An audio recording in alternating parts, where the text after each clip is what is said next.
It started with a group message, hiking trip next weekend. Black Hollow Trail. Who's in? There were 5 of us, Alex, Jenna, Troy, Melissa, and me, Ryan. We were all in our late 20s, high on life, and hungry for something wild. Black Hollow wasn't a trail you'd find in travel blogs or national park brochures. It was the kind of place whispered about by locals with uneasy glances and shrugged warnings. Rumor had it that the trail was abandoned decades ago after a string of disappearances. But to us that only made it more thrilling. I read about it on Reddit, Troy said, loading up his pack. They say the forest is cursed. Some believe it's haunted by the original settlers who got lost during the harsh winter of 1873. Jenna rolled her eyes. Ghost stories? Please. It's just a trail. We all laughed, brushing off the chill that crept up our spines. Melissa hesitated for a second before nodding along. She was always the quiet one, but she hated being left out. So we drove out from Chicago on Friday night, reaching the edge of the woods just before sunrise. There was no official entrance, just an old wooden sign half buried in moss. Black Hollow, enter at your own risk. No turning back now, Alex said, filming for his YouTube channel. Say hi to the viewers, guys. We waved, laughing like it was all a big joke. None of us noticed how the woods behind us seemed to shift, like something was watching. None of us saw the shadowy figure at the edge of the trees. And none of us realized we had just crossed into a place that didn't like visitors. We hiked for hours, following the barely visible path winding through dense woods. The further we went, the more unnatural the silence became. No birds, no rustling of small animals, just the crunch of our boots and the occasional snap of a twig. Around midday we came across a clearing where someone, or something, had arranged a circle of stones. In the center stood a crude wooden totem, carved into a twisted, screaming face. Its eyes were hollow and the mouth stretched open in eternal agony. What the hell is this? Melissa whispered. It's probably just some creepy art from a local, Alex said, ever the skeptic.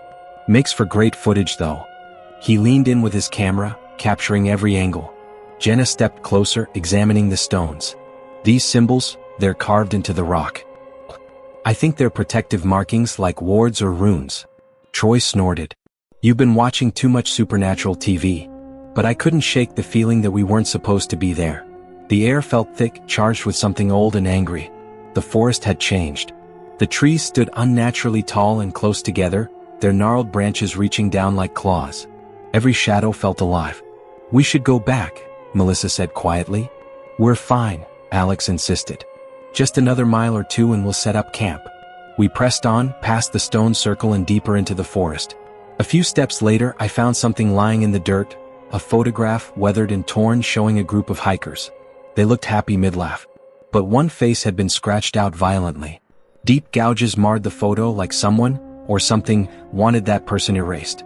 I turned to call the others, but they were already walking ahead, too far to hear me. The forest swallowed my voice. I kept the photo. It was the first sign that someone had been here before. But it wouldn't be the last. We set up camp near a small creek just before nightfall. The woods were eerily still, and the temperature had dropped faster than we expected. As we sat around the fire eating freeze-dried meals, the mood was a little tense. No one mentioned the totem or the photo. It was like we were all pretending none of it had happened. Around midnight, Troy and I were the only ones still awake. We sat by the dying fire, trading dumb jokes and sipping cheap whiskey. Just as I was about to turn in, I heard it. A whisper. Faint. Indistinct. But real. I looked up. Troy hadn't reacted. You hear that? I asked. He shook his head. Hear what? I was about to brush it off when it came again. This time clearer. Closer. A woman's voice, hoarse and trembling. Help me? I froze. Troy looked up, frowning now. Okay. I heard that. We grabbed flashlights and scanned the trees. Hello? Troy called out. Is someone out there? Silence. Then, please? I'm cold. The voice was coming from deeper in the woods. Melissa unzipped her tent, eyes wide. What was that? Jenna and Alex came out too, looking confused and half asleep. It's probably some hiker who got lost, Alex said, already picking up his camera again. This could be legit content. Or it's something trying to lure us, I said, the unease growing in my gut. We stood there, flashlights bouncing off the trees until the voice stopped. No footsteps. No movement. Just silence. Eventually, we retreated back to our tents, shaken and wide-eyed. I didn't sleep at all. I just lay there, gripping the old photo, listening to the woods breathe around me. At around 3:12 a.m. I heard whispering again, this time right outside my tent. But when I opened the flap, there was nothing there. Only footprints. Bare. Human. Leading into the woods. By morning, the bare footprints had vanished. Not faded, vanished. No trace, no impression in the mud. It was as if they were never there. We didn't talk much during breakfast. Everyone looked pale, sleep-deprived. Even Alex didn't have his usual cocky grin, and that said a lot. Let's finish the loop and head back today, Jenna suggested. We've seen enough. Agreed, I said a bit too quickly. But as we packed up, Alex made a discovery near the creek. A rusted old compass half buried under moss. It looked antique, like Civil War era old. He twisted the dial. Still works, he muttered, holding it up. Except it didn't. The needle spun erratically, twitching and jerking like it was trying to escape. Then it stopped, pointing not north, but toward a thick cluster of trees where the light never quite seemed to reach. Okay, that's officially creepy, Troy said. We tried our GPS apps, but none of them worked. No signal. No coordinates. Just blank screens. That's when Melissa noticed something else. The trail markers, they're gone. She was right.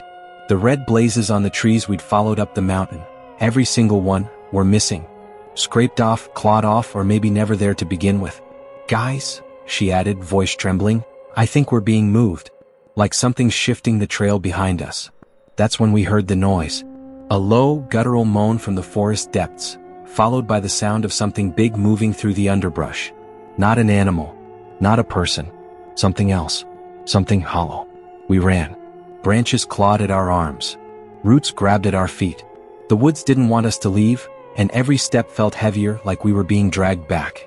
Finally, we stumbled into another clearing. Dead center stood an old, weather-beaten cabin. Its windows were black, like eyes that had seen too much, and carved into the door in deep gouges. Turn back or join us. Melissa started to cry. None of us moved, because we knew there was nowhere left to turn back to. We stood frozen, staring at the rotting cabin.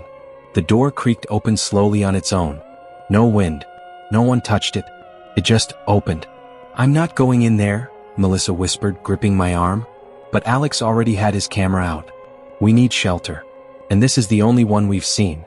Just a quick look. He pushed the door open further and stepped inside. Against every instinct, we followed. The air inside was thick, stale and sour, like something had died in the walls. Dust floated in shafts of dim light through the broken windows. The wooden floor creaked with every step, like the house was groaning under the weight of our intrusion. There were no signs of life, just decaying furniture, scattered old books, and a fireplace filled with ash. On the mantel, 5 old photographs rested in cracked frames. Faded, almost too faint to make out. I picked one up and felt my stomach drop. It was us. Our faces. Standing in this very cabin. Melissa in the corner. Alex holding his camera. Me holding that same photograph. But the date scrawled on the bottom? October 17, 1994. We hadn't even been born yet. Troy grabbed the frame from me and stared at it, wide-eyed. This is a trick, right? Someone's screwing with us. No one knows we're out here, Jenna muttered, backing toward the door. Just then something thudded upstairs. We all froze. Another thud. Heavier. Closer to the stairs. Animal? Troy guessed, not even convincing himself. We should have run. But curiosity overruled fear. Alex crept to the base of the stairs, camera aimed. Another step. Then a dragging sound. He moved up slowly. Halfway up he stopped. His voice came down in a whisper, Guys, there's someone up here. We rushed after him. The hallway was long and narrow, lined with doors. The third one on the left was open. Inside was a rocking chair, slowly moving back and forth. Empty. But when Alex panned his flashlight to the wall, we saw it. Scratched into the wooden planks over and over. We're still here. And beneath it, drawn in what looked like blood, 5 stick figures. Each one crossed out but the last. That one wasn't finished. We bolted down the stairs in silence, no one saying a word. Even Alex didn't argue. That unfinished stick figure etched into the wall haunted all of us in the same way. It was a countdown. And one of us was next. I say we leave the cabin. Now, Jenna whispered as we stood just outside, breathing hard. But something had changed. The woods were darker, even though the sun hadn't set. A thick fog rolled in, curling around our ankles like smoke. The trees now leaned inward, as if they were listening. And the trail we came in from? Gone. Swallowed by thorns and underbrush that hadn't been there before. Troy kicked at the brush. It's like the forest grew 10 feet in 5 minutes. We circled back to the clearing and stared at the cabin again. That's when we heard it. A click from inside. The door had closed. Then came a new sound, footsteps, slow, dragging but unmistakably human, moving inside. Followed by a child's voice. "Come back inside." We all turned to each other. No one had spoken. Melissa's face turned pale. That voice. I know it. She stepped toward the door before I grabbed her wrist. What do you mean you know it? Tears welled up in her eyes. When I was 6, my brother disappeared in these woods. He was never found. The footsteps stopped. The door creaked open again, only a crack this time. Just enough for a small, pale hand to slide out and point directly at her. We ran. No discussion. No hesitation. The forest closed in behind us as we tore through the trees, branches whipping our skin, shadows darting at the edges of our vision. It felt like we were being herded. By the time we stopped to breathe, panting and bruised, we had no idea where we were. The fog had thickened. The sun was completely gone, though it couldn't have been more than 5 p.m. And then we saw it again. The cabin. We were right back where we started. But something was different now. The front door was wide open. And on the porch sat a music box, slowly turning, playing a tune none of us had ever heard before. Except Melissa. I used to hear that from my brother's room, every night before he vanished. The tune from the music box was slow, mechanical, and haunting. Each note creaked as if it had to claw its way into existence. Melissa stared at it, trembling. "That's his music box," she whispered. "My brother had it custom-made. It had his name carved underneath." We approached it carefully as though the melody itself might bite. Troy bent down and lifted it, revealing the bass. His mouth fell open. Burned into the wood, scorched and raw, was a single word. "Samuel." Melissa gasped. "That's his name." Suddenly the music box stopped. Not faded out, stopped. Mid-note. That. Then the melody began to play again. But now it was coming from the trees. All around us. Overlapping versions of the tune echoed through the forest from every direction, like a swarm of unseen music boxes had been set off at once. Some played it slower. Others too fast. Some were out of tune entirely, warped and unrecognizable. The forest wasn't just listening. It was singing back. Jenna clapped her hands over her ears. "We need to get out of here. We need to break this loop or trap or whatever this is." But Alex had gone pale, staring into the trees. "There's someone out there." We followed his gaze. At first we saw nothing. Then movement. A silhouette between the trees, just barely visible through the fog. Then another. And another. They stood still. Watching. Their heads tilted too far. Limbs long and wrong. As if they were human once, but time in the forest had changed them. Their faces were blank. Hollow. Like bark had grown over bone. One of them stepped forward and we heard it clearly this time. Not from its mouth. From the woods around us. A whisper carried on every leaf and twig. "One must stay." We backed away slowly. But the cabin door slammed shut again behind us with a thunderous boom, sealing us out, and them in. A scream erupted from the forest, human, close, and full of pain. It was Alex. He was gone. Just gone. No footsteps. No sound of struggle. Just gone. And where he stood, his camera lay on the ground, lens cracked. The red recording light still blinking. We didn't touch the camera right away. It sat there like a warning, its blinking red light pulsing in the fog like a dying heartbeat. Melissa knelt down slowly and picked it up. Maybe it caught something," she said with a shaky voice. She rewound the footage. There was Alex filming the tree line, his voice low and nervous. "I see them. What are they?" The camera panned across the fog, then stopped on one of the figures. It stood motionless, half hidden behind a tree. Then, in a single frame, it was closer. And closer again. Each frame, it jerked forward. No movement in between, just instant, impossible teleportation. It covered 20 feet in less than 2 seconds. Alex's voice on the video cracked. "No, no, no, and no." And then the final frame. Not of Alex, but of the thing wearing his face. Smiling. Then static. Melissa dropped the camera. "This place, it feeds on people. On memories. On fear." We didn't argue. There was no logic anymore. Only survival. "We have to go," Jenna said. "Anywhere. Just move." So we did. We walked blindly through the woods for hours, trying to ignore the way the trees seemed to lean in closer the further we went. Troy led the way.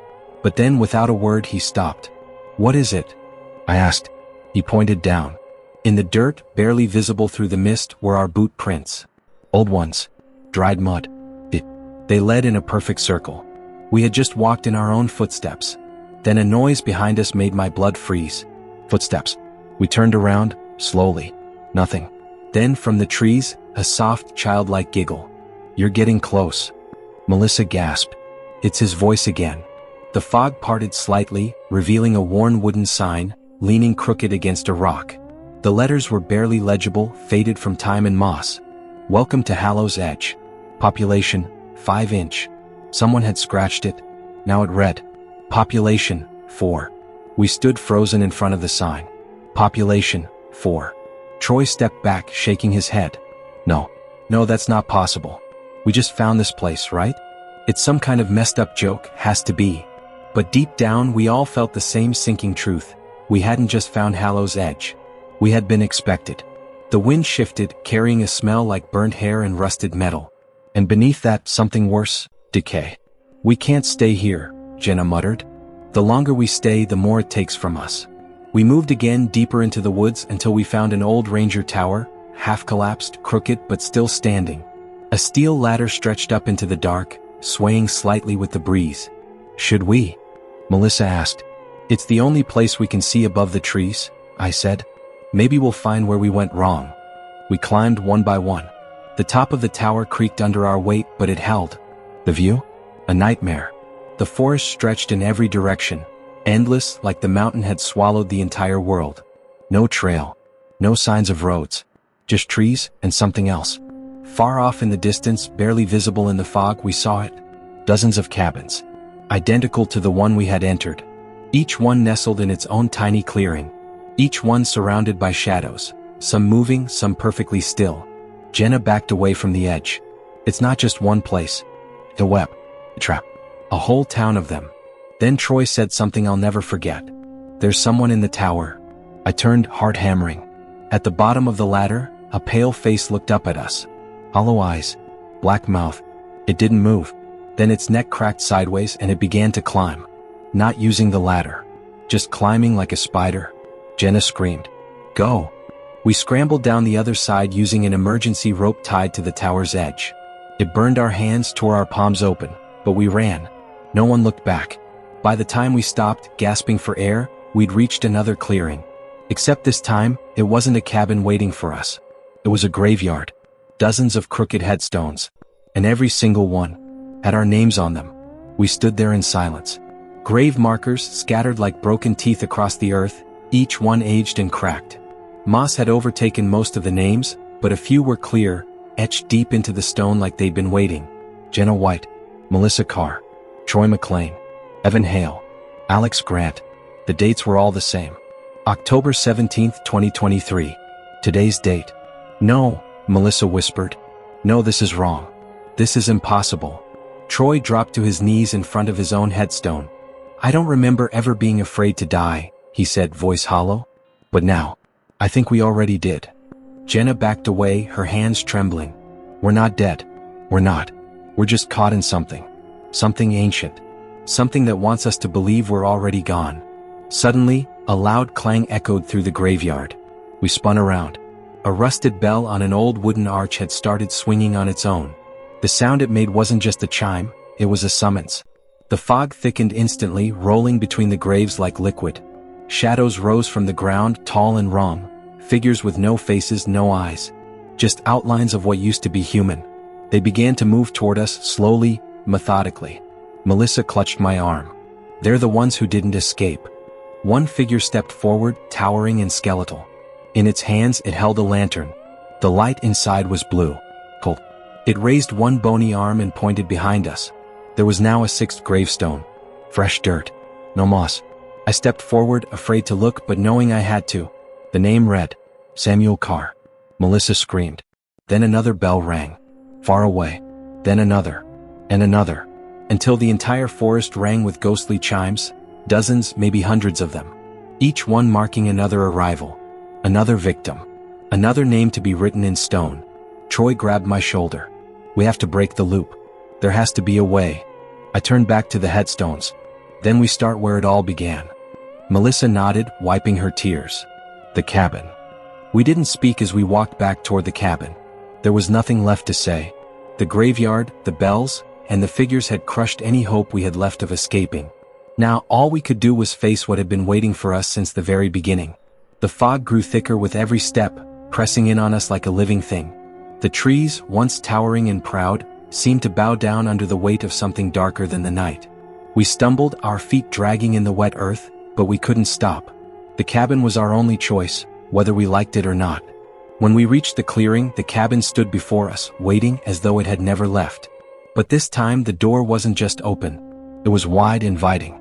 Its wooden frame creaked with a soft, mournful sound. We stepped inside without a word, and the air inside felt colder than before, thick, oppressive. The musty scent of decay hit us all at once. But something was different. There was a table now in the center of the room, covered with old yellowing papers. A thick book lay open, its pages filled with jagged, unreadable symbols. Surrounding the table were more photographs, our photographs. And most disturbingly, a mirror. It wasn't there before. It was large, ancient, the kind that looked like it had been hanging in this place for centuries. The glass was cracked, but it still reflected, only it didn't reflect us. It reflected them. The hollow-eyed figures. The faceless shadows. They stood in the mirror, their forms twisted and wrong. Some of them grinned, while others simply stared, their eyes black holes in their skulls. Jenna recoiled. No, no, no, no. I stepped forward, drawn to the mirror. It wasn't just reflecting the figures. It was showing us standing there in the cabin looking terrified like we had seen our own death. One must stay. The voice, whispering again but louder this time, came from the mirror, the walls, the very floor beneath us. And then we saw it. A name. Etched into the mirror's surface. Samuel Carr. Samuel? I turned to look at Melissa. Her face was pale, her lips trembling. It's him, she whispered. My brother. He's trapped here. I looked at the others.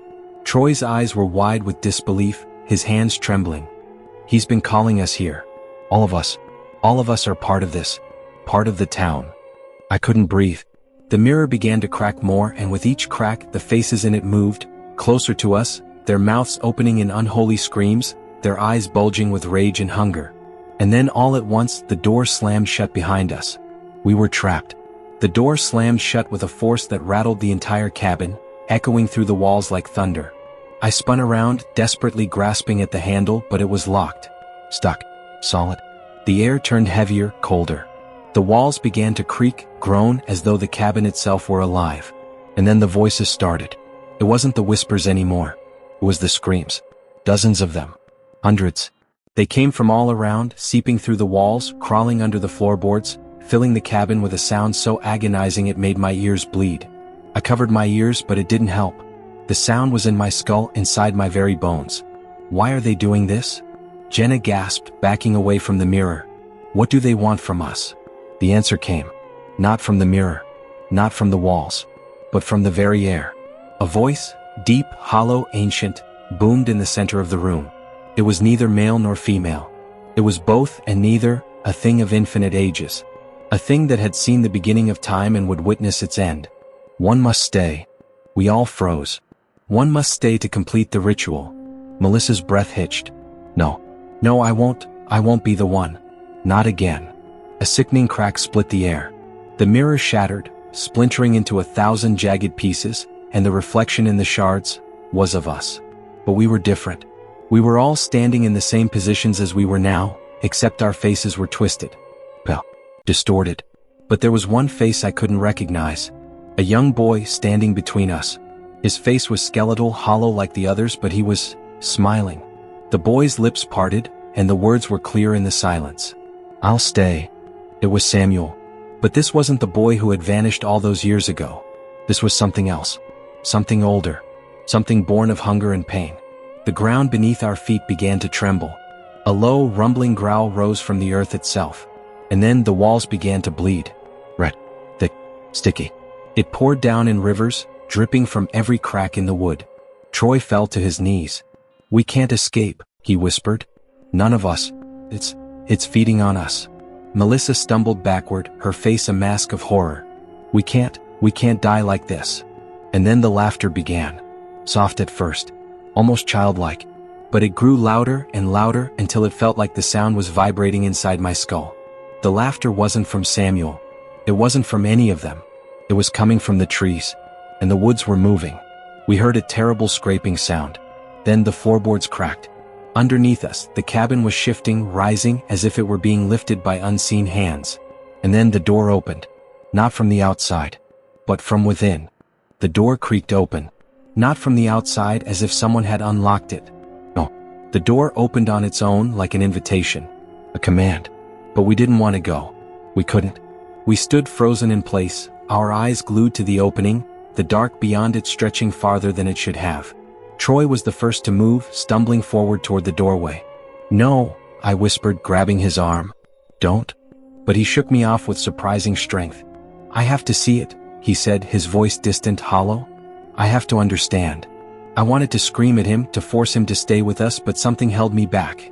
Some instinct I couldn't explain. He stepped through the door and disappeared. The second he crossed the threshold, the world seemed to shift. The trees outside twisted and bent, their branches curling like claws. The mist thickened, pressing in from every side. I rushed to the door, pulled it open wider. But what I saw wasn't the forest anymore. There was something else. A town.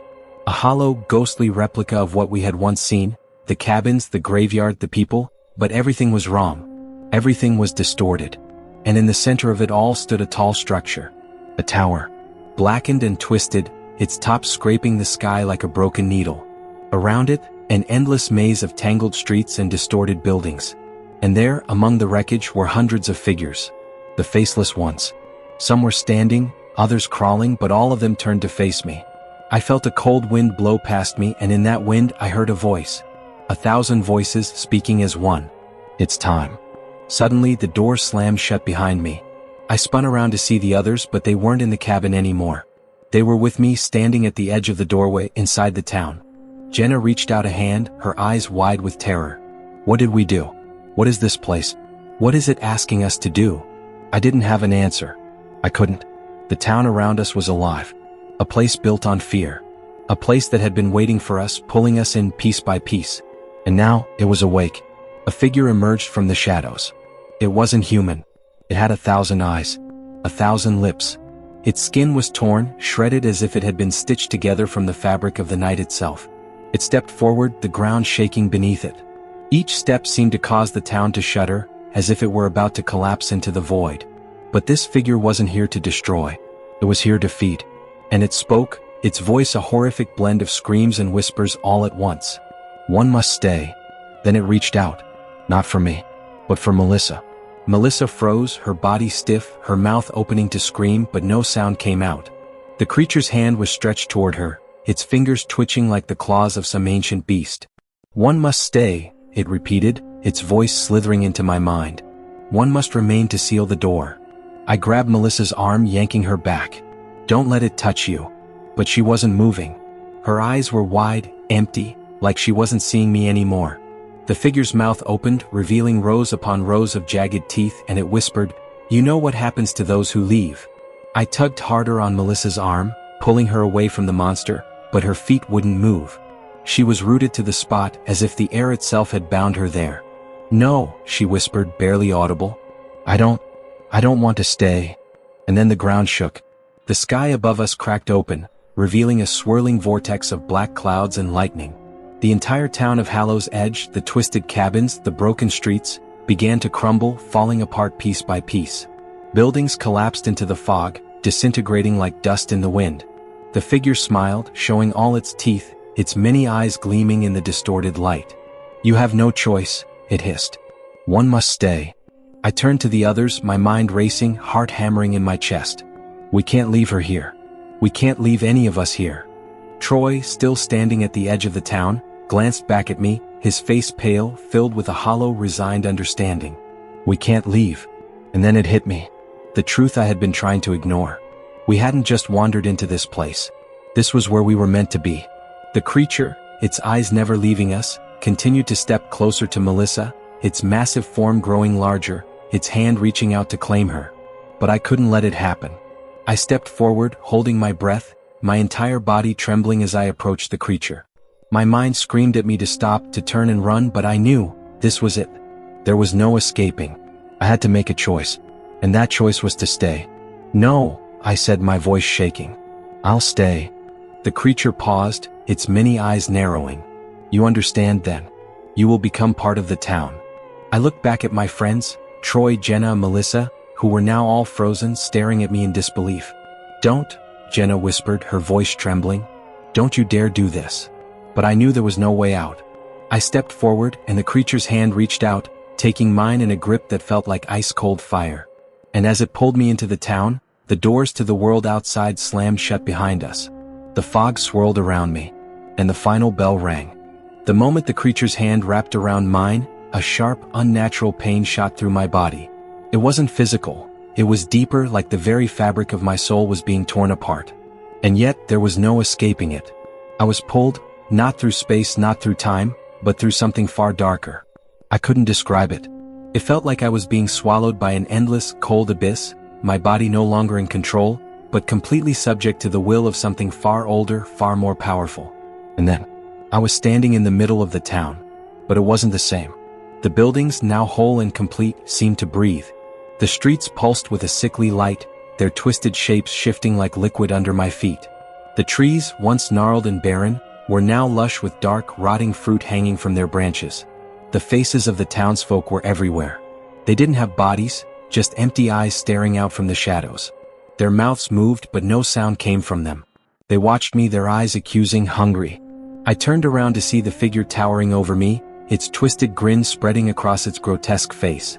"Welcome home," it crooned, its voice an echo of 1,000 tortured souls. "You're one of us now." The world around me twisted again, and I felt a coldness settle deep in my chest, like something was eating away at me from the inside. The town, this place, it wasn't alive. It was a trap. The bell rang again, and the shadows around me stirred. The town's residents began to move, gliding through the streets like phantoms, their hollow eyes fixed on me. "You have been chosen." The voice boomed from all directions. "You are part of the cycle now." I wanted to scream. I wanted to run. But there was nowhere to run. The door that had opened behind me slammed shut with a deafening thud, sealing me in. The figure, the creature, began to laugh. Oh, terrifying. "You will never leave this place," it whispered, its breath cold against my ear. "The town feeds on those who stay. And those who stay will never escape." I looked around, desperation setting in. I searched for any sign of the others, Troy, Jenna, Melissa, but there was no trace of them. Only the shadows. Only the faceless townsfolk who watched me, hungry. A scream ripped from my throat. "Please?" But there was no one to hear. I staggered through the streets of the town, my mind unraveling as I tried to make sense of the nightmare surrounding me. The air was thick with the stench of decay and something else, something darker. The townsfolk's eyes followed me with an eerie silence, but their faces, those faces, never changed. Empty. Hollow. And then I saw them. The others. Troy was standing at the center of what appeared to be a grand plaza, his body stiff and unmoving. His eyes were wide open, but there was no recognition in them, no trace of the friend I once knew. He was a puppet, a mere shell of his former self, his body hollow and silent. Beside him, Jenna and Melissa stood, also motionless, their eyes clouded with a dull, glassy expression. They didn't even seem to notice me. I approached them, my heart pounding in my chest. "Troy, Jenna, Melissa," I shouted, shaking them by the shoulders, but their bodies didn't react. The figure, the creature, appeared in front of me once again, blocking my way. Its eyes gleamed with a twisted satisfaction as it regarded me. "You've come to understand, haven't you?" it murmured, its voice a low, melodic hiss that sent chills down my spine. I didn't respond. There was nothing left to say. The creature tilted its head as though examining me with curiosity. "It is a cycle. One must stay. And once you do, there is no going back." The bell rang again. Louder. Closer. And that was when I saw it. From the darkness of the alleyways, from behind the trees and crumbling buildings, shapes began to emerge. Hundreds of them. Some of the faceless townsfolk, others, things that should not have been. Their bodies twisted and broken, their mouths gaping open, revealing jagged, blood-soaked teeth. And they began to move toward us. "No. Please." I cried, turning to run, but the creature's voice stopped me. "The feast begins," it whispered, "and those who stay will never escape." I felt a hand on my arm, cold as ice. I spun around, only to find one of the town's residents standing there. It was one of the faces I had seen in the shadows, its eyes wide, its mouth stretching into an impossible grin. "Join us," it whispered, its voice a thousand overlapping cries. "We are all one now." I screamed, tearing myself away from the grip of the thing, but it was too late. The faceless creatures lunged, their hands reaching for me, their mouths snapping open. They dragged me back toward the center of the town, toward the plaza. The bell rang again, louder than ever, and the entire town seemed to tremble in anticipation. I saw the others, their eyes still glazed, still unseeing. And then I understood. I wasn't just here for the town's feast. I was the feast. The creatures closed in. The hands of the faceless creatures tightened around me, cold and clammy, their skin like wax. Every inch of my body burned with terror as they dragged me across the plaza, the ground beneath my feet rough and unforgiving. I tried to fight back, kicking and screaming, but it was useless. Their grip was like iron, unyielding. I glanced up toward the dark sky, hoping for some kind of salvation, but the clouds above only grew darker, swirling faster, as if they were closing in on me. "Please, let me go," I gasped, struggling to break free. My voice felt weak, distant. The creatures didn't respond. They never spoke. They just moved with purpose, dragging me closer to the heart of the town, closer to the twisted tower that loomed over everything like a nightmare incarnate. It wasn't just a building. It was something worse. Something ancient. Its blackened stone was covered in cracks that glowed with a sickly green light, like veins coursing with poison. The bell rang again, and I knew what it meant. They weren't just dragging me to the tower. They were bringing me to the feast. The town had no mercy. It had no compassion. It only craved one thing: hunger. I was the meal. The plaza emptied as the faceless creatures gathered around, forming a ring around me. Their empty eyes watched with silent hunger. But it wasn't just them. The entire town was watching, the shadows of the buildings shifting like living things, their breath cold on my skin. I fought harder, my body aching, but my strength was waning. There was nothing I could do. The creature that had guided me here stepped forward, its many eyes glimmering with satisfaction. It reached out and gently cupped my chin, lifting my face to meet its gaze. Its smile was wide, stretching impossibly across its face, revealing rows of razor-sharp teeth. "You've come far," it whispered, its voice like the rustling of dry leaves. "But it's too late now. You must be fed." It didn't make sense. It couldn't make sense. How had I ended up here? How had I gone from a regular hike to being trapped in this place of nightmares? The creature's cold fingers tightened around my chin, and its eyes burned into mine. "You must understand," it crooned, "the town was hungry before you arrived. And now, you are its feast." The sound of the bell rang once more, deafening in its finality. The ground beneath me quaked as the shadows of the town seemed to draw closer. I could feel the air growing colder, heavier. And then the creatures, the townsfolk, lunged. I screamed, but my voice was lost in the chaos as the faceless things tore into me. Their teeth, sharp, cruel, ripped through my flesh, devouring everything in their path. I tried to fight. I tried to scream. But it was no use. I had been chosen. I was the feast. The pain was unlike anything I had ever known. It wasn't just physical. It was everything.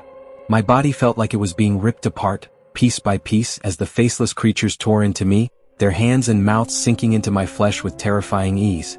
I could feel their teeth scrape against my bones, their claws digging into my skin as if they were consuming me, not just the body but my very essence. I wanted to scream. I wanted to beg for mercy. But there was nothing left inside me. I could barely even feel my limbs anymore, the pain overwhelming all sensation. And then, in the midst of it all, I felt it. The presence. It wasn't human. It wasn't even something I could comprehend. It was something ancient, something beyond understanding. It hovered just at the edge of my awareness like an echo in the back of my mind. It was watching me. And then it spoke. "You have been chosen," the voice echoed through my thoughts. "You will become part of the town's hunger. You are the sacrifice to feed its cycle." I could feel my consciousness starting to fade, slipping further away as the creatures devoured me. The pain dulled as I sank deeper into a void, a place where nothing existed except the voice, the presence, and the knowledge that I was now a part of something far worse than I had ever imagined. But even as the darkness swallowed me whole, I knew I wasn't truly gone. Not yet. The faceless creatures were still there, still feasting. And that was when I saw it. In the distance, barely visible through the shadows, there was a flicker of light. A figure standing among the ruins of the town. It was Troy. His body was still. His face was blank, empty. But his eyes, those eyes were alive. He was watching me. Not just watching. He was waiting. He wasn't a victim anymore. He was part of it. Part of the hunger. Part of the cycle that had claimed me. The creature, the one who had guided me here, stepped forward again, its eyes gleaming with satisfaction. "You are part of the town now," it whispered. "You will stay with us forever. The hunger will never stop. It never ends." I wanted to scream, to run, but there was no escaping it. I was already lost. I could feel my body, what was left of it, shifting, changing. The wounds, the gnawing pain were no longer just flesh and blood. They were part of me, part of something much larger than I had ever realized. The hunger, the cycle, was seeping into me, turning me into something I couldn't recognize. The presence, it was still there in my mind, wrapping around my thoughts like a cold, unyielding fog. It was everywhere now.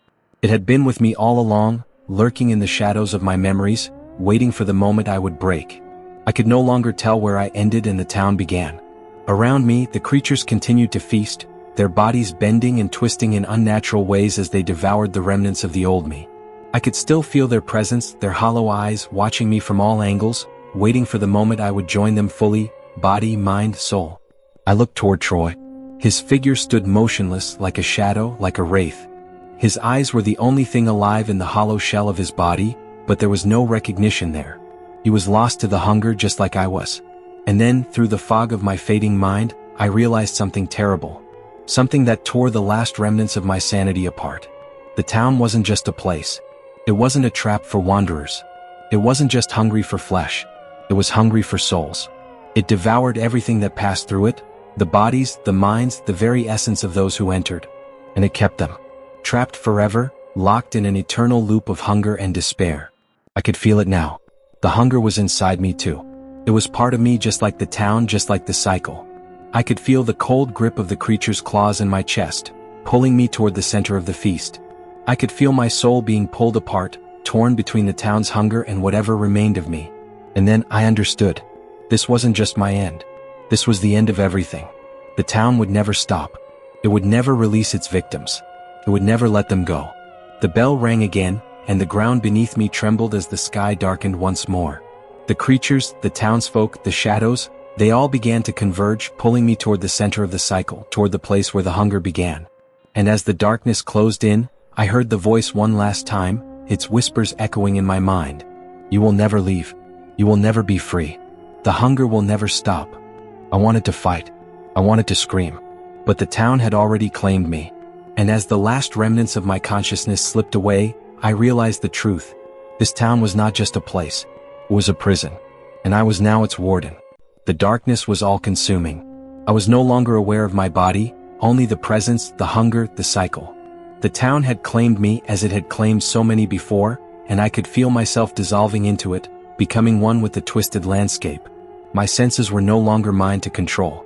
I could feel every shadow, every wisp of cold air that passed through the streets, every flicker of movement in the buildings around me. But it wasn't me anymore. It was something else. The ones who had been lost before. The ones who had wandered in and never found their way out. They were all around me now. I could see them, ghosts of the town's past, their eyes just as empty as those of the creatures. They moved through the streets, their faces pale and gaunt, their bodies twisted and broken. But they didn't speak. They just walked endlessly, through the endless night that stretched out before us. I wanted to scream, to cry out for mercy. But there was no one left to hear. There was no escape from this place. There was only the cycle. The bell rang one final time, its toll like the beating of a heart that had long since stopped beating. And I felt the presence again. The one that had guided me here. Was watching me. It was watching all of us. "You will never leave," it whispered. Its voice like the rustling of dead leaves. "The hunger is eternal. And now it is your turn to feed the next." I turned, my eyes scanning the horizon, my heart heavy with dread. In the distance I saw a flicker of light. A figure. It was someone new. Someone who had wandered into this cursed town.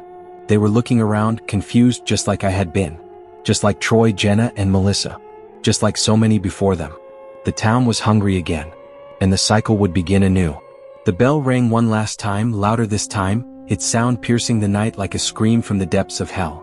And as the new arrival stepped closer, I could feel it. The hunger. The town was waiting. And I was already part of it. This is the end, and the beginning.